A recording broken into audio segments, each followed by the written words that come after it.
Hi hello. അപ്പോൾ എല്ലാവർക്കും സുഖമല്ലേ?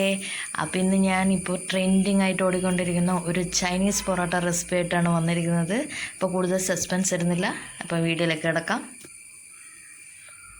അപ്പോൾ അതിന് വേണ്ടിയിട്ട് ഞാനിപ്പോൾ 1/2 കിലോ മൈദയാണ് ഇപ്പോൾ യൂസ് ചെയ്തിരിക്കുന്നത്. അതായത് 500 ഗ്രാം മൈദ എന്ന് വെച്ചാൽ 4 കപ്പ് ഉണ്ടാവും, ഏകദേശം 4 കപ്പ് മൈദ ഉണ്ടാവും. അതിലേക്ക് 1 ടേബിൾ സ്പൂൺ പഞ്ചസാരയാണ് ഞാനിപ്പോൾ ചേർത്ത് കൊടുക്കുന്നത്. പഞ്ചസാര എന്ന് വെച്ചാൽ നമ്മൾ ആ ഒരു ഗോൾഡിഷ് യെല്ലോ കളറില്ല, അത് കിട്ടാൻ വേണ്ടിയിട്ടാണ് പഞ്ചസാര ചേർത്ത് കൊടുക്കുന്നത്. മധുരമൊന്നും ഉണ്ടാവില്ല. പിന്നെ അതിനാവശ്യമായ ഉപ്പും കൂടെ ചേർത്ത് കൊടുത്തിട്ട് ഒന്ന് കൈകൊണ്ട് ജസ്റ്റ് നന്നായിട്ടൊന്ന് മിക്സ് ചെയ്ത് കൊടുക്കുക. എന്നിട്ട് വേണം നമ്മൾ വെള്ളം ചേർത്ത് കുഴച്ചെടുക്കാൻ വേണ്ടിയിട്ട്. നമുക്ക് ആവശ്യാനുസരണം വെള്ളം ചേർത്ത് നന്നായിട്ടൊന്ന് കുഴച്ചെടുക്കാം. വെള്ളം ഓവറായിട്ട് ഒറ്റയടിക്ക് അങ്ങ് ഒഴിച്ചു കൊടുക്കാൻ പാടില്ല. നമ്മൾ ചപ്പാത്തിക്കായാലും നമ്മുടെ സാധാരണ കേരള പൊറോട്ടയായാലും എന്തിനായാലും നമ്മുടെ ആവശ്യാനുസരണം വെള്ളം ചേർത്തിട്ടല്ലേ കുഴക്കാറ്. അതുപോലെ തന്നെ ആവശ്യാനുസരണം വെള്ളം ചേർത്തിട്ട് നന്നായിട്ട് കുഴച്ചെടുക്കുക. ആദ്യമേ ഓയിലൊന്നും ഇതിൽ ഒഴിച്ചു കൊടുക്കേണ്ട ആവശ്യമില്ല. അപ്പോൾ കുറച്ച് നന്നായിട്ട് വെള്ളം ചേർത്ത് ഞാനിപ്പോൾ ഈ ഒരു തൽക്കാലത്തേക്ക് ഇത്രയായിട്ട് കുഴച്ചെടുത്തിട്ടുണ്ട്. ഇനിയാണ് നമ്മുടെ ശരിയായ കുഴ വരുന്നത്. അതായത് പൊറോട്ട ആയാൽ ഏറ്റവും മെയിനായിട്ട് നമ്മൾ കുഴച്ചെടുക്കുന്നത്, വീശി അടിക്കുന്നതൊന്നും അല്ലാന്ന് എനിക്കിപ്പോൾ മനസ്സിലായി. നന്നായിട്ട് കുഴച്ചെടുക്കുക വേണ്ടത്. അതിന് ഞാൻ നമ്മുടെ കിച്ചണിൻ്റെ കൗണ്ടർ ടോപ്പിലേക്ക് നന്നായിട്ട് എണ്ണ തൂവി കൊടുത്തിട്ട് നന്നായിട്ട് കൈവച്ചിട്ട് വലിച്ച് കുഴച്ചെടുക്കുകയാണ്. ഒരു ഏകദേശം ഞാനിപ്പോൾ 7 മിനിറ്റ് കുഴച്ചെടുത്തിട്ടുണ്ട്. നമ്മളെ കൈ നന്നായിട്ട് കഴക്കണം. ആ ഒരു രീതിയിൽ വേണം നമ്മൾ കുഴച്ചെടുക്കാൻ വേണ്ടിയിട്ട്. നമുക്ക് ഇങ്ങനെ മാവ് കുഴക്കുമ്പോൾ ഡ്രൈ ആയി തോന്നുന്നുണ്ടെങ്കിൽ ഇടയ്ക്കിടയ്ക്ക് നമ്മൾ ഓയിലിലേക്ക് കൈ തൊട്ടിട്ട് നന്നായിട്ട് അതിൻ്റെ മേലെ സ്പ്രെഡ് ചെയ്ത് കൊടുക്കണം. ഒരിക്കലും വെള്ളം തൊട്ട് കുഴക്കാൻ പാടില്ല. ഇനി അപ്പോൾ ഞാൻ ഏകദേശം ഒരു 7 മിനിറ്റ് കുഴച്ചിട്ട് ഈ ഒരു പരുവത്തിലാക്കി എടുത്തിട്ടുണ്ട്. ഇനി അതിൻ്റെ മേലെ നന്നായിട്ടൊന്ന് ഓയിൽ പുരട്ടിയിട്ട്, നമ്മുടെ സാധാരണ ഓയിലില്ല, അത് പുരട്ടിയിട്ട് ഒരു 2-3 മണിക്കൂർ, മിനിമം 2 മണിക്കൂർ നമ്മളിത് നനഞ്ഞ തുണി കൊണ്ട് നന്നായിട്ട് കവർ ചെയ്തിടണം. അപ്പോൾ നമുക്ക് ഒരു 2 മണിക്കൂർ കവർ ചെയ്തിടാം. മിനിമം 2 മണിക്കൂർ, കൂടിപ്പോയാൽ എത്രയായാലും കുഴപ്പമില്ല. അപ്പോൾ ഞാനിപ്പോൾ ഏകദേശം ഒരു 2.5 മണിക്കൂറായിട്ടുണ്ട്. ഇപ്പോൾ ഇത് നല്ല സോഫ്റ്റായിട്ട് വന്നിട്ടുണ്ട്. ഇനി ഒന്നുകൂടെ നമുക്ക് ആ കൗണ്ടർ ടോപ്പിലേക്ക് എണ്ണ നന്നായിട്ട് പുരട്ടി കൊടുത്തിട്ട് ഇത് ഒന്നുകൂടെ കുഴച്ചെടുക്കണം.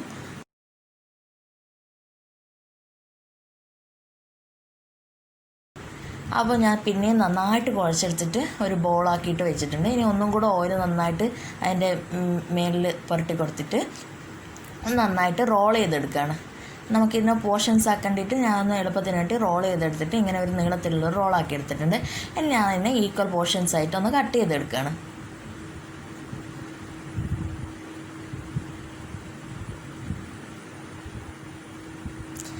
എനിക്കിപ്പോൾ 10 ബോളാണ് ഇവിടെ കിട്ടിയിട്ടുള്ളത്. അപ്പോൾ 10 ബോളും ഞാൻ ചെറിയ ചെറിയ ഉണ്ടയാക്കിയിട്ട് അതിൻ്റെ മേലെ ഒന്ന് എന്താ പറയുക ഓയിൽ സ്പ്രെഡ് ചെയ്ത് കൊടുക്കുകയാണ്. ഞാൻ 1/2 കിലോ മൈദക്കാണ് ഇപ്പോൾ കറക്റ്റ് പറയാമെന്ന് വെച്ചാൽ 10 ബോൾ കിട്ടിയിട്ടുള്ളത്. ഇങ്ങനെ പറയുന്നത് നിങ്ങൾക്ക് കറക്റ്റ് എണ്ണം കിട്ടാൻ വേണ്ടിയിട്ടാണ്.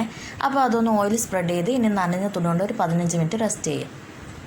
അപ്പോൾ ഇപ്പോൾ ഏകദേശം 15 മിനിറ്റ് ആയിട്ടുണ്ട്. ഇനി നമുക്ക് ഓരോ ബോൾ എടുത്തിട്ട് നമ്മളെന്താ പറയുക, നമ്മൾ സാധാരണ പൊറോട്ടയ്ക്ക് എങ്ങനെയാണോ വീട്ടിൽ ചെയ്യാറ് അതേപോലെ ഒന്ന് പരത്തിയെടുക്കാം. അപ്പോൾ ആദ്യം ഒന്ന് കൗണ്ടർ ടോപ്പിലേക്ക് ഓയിൽ തടവി നന്നായിട്ട് ഒന്ന് പരത്തിയെടുക്കാം. അപ്പോൾ കൈവച്ച് ആദ്യം ഒന്ന് ജസ്റ്റ് ഒന്ന് സ്ക്വയർ ഷേപ്പിലാക്കി കൊടുക്കുക. പെട്ടെന്ന് നമുക്ക് സ്ക്വയറിലേക്ക് പരത്തിയെടുക്കാൻ വേണ്ടിയിട്ടാണ്, നീളത്ത് പരത്തിയെടുക്കാൻ വേണ്ടിയിട്ടാണ് ഇങ്ങനെ ചെയ്യുന്നത്. അപ്പോൾ ഞാൻ ഏകദേശം വലിച്ച് നീട്ടി ഈ ഒരു പരുവത്തിലാക്കിയിട്ടുണ്ട്. അതിൽ നടുവിലൊന്നും കീറിപ്പോയതൊന്നും ഒരു കുഴപ്പമില്ല. ഇനി നമുക്ക് കത്തി കൊണ്ട് ഇതുപോലെ ഞാൻ കാണിക്കുന്നത് പോലെ നന്നായിട്ടൊന്ന് വരഞ്ഞു കൊടുക്കുക. എത്രയും തിക്നെസ് കുറച്ച് വരക്കാൻ പറ്റുമോ അത്രയും തിക്നെസ് കുറച്ചിട്ട് പൊട്ടാതെ വരച്ചെടുക്കുക. അപ്പോൾ ഇതുപോലെ വരച്ചെടുത്തതിന് ശേഷം നമ്മുടെ എന്താ പറയുക, നമ്മൾ സ്പാച്ചുലോ ചട്ടുകോ എന്താ പറയുക, സ്പാച്ചുലാണെങ്കിൽ കുറച്ചും കൂടി എളുപ്പം. ഞാനിപ്പോൾ ഇവിടെ ചട്ടുകാണ് എടുത്തിരിക്കുന്നത്. അല്ലെങ്കിൽ കൈ കൊണ്ടായാലും കുഴപ്പമില്ല, നിങ്ങൾക്ക് ഏതാണോ എളുപ്പം അത് യൂസ് ചെയ്തിട്ട് നിങ്ങൾ എന്താ പറയുക നന്നായിട്ട് ഇതൊന്ന് അടുപ്പിച്ച് കൊടുക്കുക.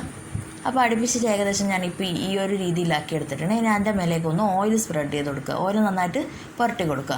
ഇങ്ങനെ ചെയ്യുന്നത് ലെയർ വിട്ട് കിട്ടാൻ വേണ്ടിയിട്ടാണ്. ഇനി ഇതൊന്ന് ജസ്റ്റ് ഒന്ന് വലിച്ചിട്ട് ഒന്ന് നമുക്ക് 2 സൈഡിൽ നിന്ന് ചെറുതായിട്ടൊന്ന് മടക്കി എടുക്കുക. അതായത് ഞാനിപ്പോൾ കാണുന്നതില്ല, റൗണ്ടിൽ മടക്കി എടുക്കുക. ഇതിൻ്റെ എല്ലാ പ്രൊസീജിയേഴ്സും നമ്മുടെ കേരള പൊറോട്ടയുടെ അതേ സ്റ്റൈൽ തന്നെയാണ് ഞാൻ പറഞ്ഞല്ലോ. അപ്പോൾ എന്താ പറയുക, ഇതൊന്ന് ഇതിന് മേലെ ഒന്ന് വെച്ച് കൊടുത്തിട്ട് ഒന്ന് കൈ കൊണ്ടൊന്ന് പ്രസ് ചെയ്ത് കൊടുക്കുക. ലെയർ വിട്ടു പോകാതിരിക്കുക, ഒന്ന് പ്രസ് ചെയ്ത് കൊടുക്കുക. അപ്പോൾ ഞാൻ എല്ലാം ഇപ്പോൾ ഇങ്ങനെ ചെയ്തെടുത്തിട്ടുണ്ട്. ഇനി നമുക്ക് ഓരോന്നും നമ്മുടെ ജസ്റ്റ് ഒന്ന് നമ്മുടെ കയ്യിൽ ഓയിൽ പുരട്ടിയിട്ട് നമ്മളെന്താ പറയുക കൈ വെച്ചിട്ട് ഒന്ന് ജസ്റ്റ് ഒന്ന് പരത്തി കൊടുക്കുക. നമ്മുടെ ഏകദേശം പൂരിയുടെ വലിപ്പം വേണ്ട, അതിൽ കുറച്ച് ചെറുതായിട്ടൊന്ന് പരത്തി കൊടുക്കുക. അപ്പോൾ എല്ലാം ഇങ്ങനെ ഒന്ന് ചെയ്തിട്ട് നമുക്കൊന്ന് മാറ്റി വെക്കാം. അതിനിടെ ഇതുവരെ എൻ്റെ ചാനൽ സബ്സ്ക്രൈബ് ചെയ്യാത്തവരാണെങ്കിൽ പ്ലീസ് ഒന്ന് സബ്സ്ക്രൈബ് ചെയ്യണേ. തൊട്ടടുത്ത ബെല്ലൈക്കൺ കൂടെ ക്ലിക്ക് ചെയ്യുക. കൂടെ ഓൾ എന്ന ഓപ്ഷനും കൂടെ പ്രസ് ചെയ്യുകയാണെങ്കിൽ ഞാനിടുന്ന പുതിയ പുതിയ വീഡിയോസ് നിങ്ങൾക്ക് ലഭിക്കുന്നതാണ്. അപ്പോൾ എല്ലാവരും മറക്കാതെ ചെയ്യണേ. അപ്പം ഞാനിപ്പോൾ ആദ്യത്തെ ബാച്ച് മാത്രം ഇങ്ങനെ ആക്കി എടുത്തിട്ട് നമ്മൾ തവ വെച്ചിട്ട് ഒന്ന് ഓയിൽ സ്പ്രെഡ് ചെയ്ത് കൊടുത്തിട്ടുണ്ട്.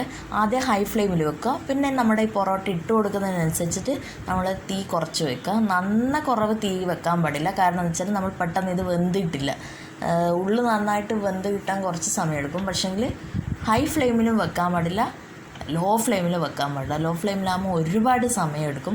അപ്പോൾ ഞാനിപ്പോൾ ഒരു 4 എണ്ണമാണ് ഏകദേശം ഒരു തവയിലിപ്പോൾ ഒരു ടൈമിൽ വെക്കുന്നത്. അപ്പോൾ ഞാനിപ്പോൾ മറിച്ചും തിരിച്ചും ഒക്കെ ഒന്ന് ഇട്ട് കൊടുക്കുകയാണ്. അതൊന്നും പ്രത്യേകം എടുത്ത് പറയേണ്ട ആവശ്യമില്ല, നിങ്ങൾക്ക് ഏകദേശം കണ്ടാൽ മനസ്സിലാവല്ലോ. ഡ്രൈ ആവുന്നതിനനുസരിച്ച് നിങ്ങൾ എന്ത് വേണം, നമ്മുടെ ഓയിൽ നന്നായിട്ട് തടവി കൊടുക്കണം. ഓയിൽ എത്രത്തോളം തടുന്നു അത്രത്തോളം സോഫ്റ്റ് ആവും നമ്മളെ പൊറോട്ട. എന്ന് വിചാരിച്ച് ഒരുപാട് അങ്ങ് എടുത്തൊഴിക്കണ്ട. നമ്മൾ ഓയിൽ ബ്രഷ് കൊണ്ടൊന്നിങ്ങനെ ബ്രഷ് ചെയ്ത് കൊടുത്താൽ നമുക്ക് കറക്റ്റുള്ള അളവെന്ന് കിട്ടും.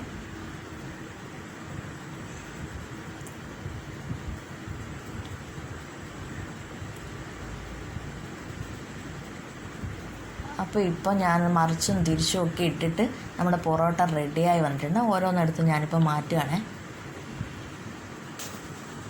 കറക്റ്റ് വെന്ത് ഇട്ടിട്ടുണ്ട് കേട്ടോ.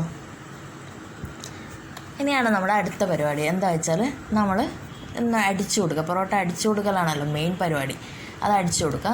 നിങ്ങൾക്ക് സ്ക്വയർ വെച്ചിട്ട് ചെയ്യുക, അല്ലെങ്കിൽ എന്താ പറയുക കൈ വെച്ച് ചെയ്യുക, അല്ലെങ്കിൽ നിങ്ങൾക്കൊന്ന് നമ്മുടെ സ്പൂൺ വെച്ചിട്ടും ചെയ്യാം. ഞാനിപ്പോൾ എല്ലാ പൊറോട്ടയും ഞാൻ കൈ വെച്ചിട്ടാണ് ചെയ്യാറ്. അതുപോലെ തന്നെ ഞാനിവിടെ കൈ വെച്ചിട്ട് ചെയ്ത് കൊടുക്കുകയാണ്. ഇത് കൈ വെച്ച് ചെയ്യുമ്പോൾ തന്നെ കണ്ടാൽ നിങ്ങൾക്ക് കാണാൻ പറ്റും, നന്നായിട്ട് ലെയർ വന്നിട്ടുണ്ട്. നല്ല പൊട്ടിപ്പോകുന്ന രീതിയിൽ നല്ല നേരിയ ലെയറാണ്. അപ്പോൾ ശ്രദ്ധിച്ച് അടിച്ചെടുക്കുക. അപ്പോൾ നമ്മുടെ പൊറോട്ട ഇവിടെ റെഡി ആയിട്ടുണ്ട്. എല്ലാവരും തീർച്ചയായിട്ടും ട്രൈ ചെയ്യണം. നല്ല ലെയറായിട്ടുള്ള നല്ല സോഫ്റ്റായിട്ടുള്ള പൊറോട്ടയാണ്. അപ്പോൾ വീഡിയോ ഇഷ്ടപ്പെടുകയാണെങ്കിൽ ഒന്ന് മറക്കാതെ സബ്സ്ക്രൈബ് ചെയ്തേക്കണേ. കൂടെ ലൈക്കും ചെയ്യണം, ഷെയറും ചെയ്യണം, കമൻറ്റ് ചെയ്യണം. അപ്പോൾ okay, bye. Thanks for watching.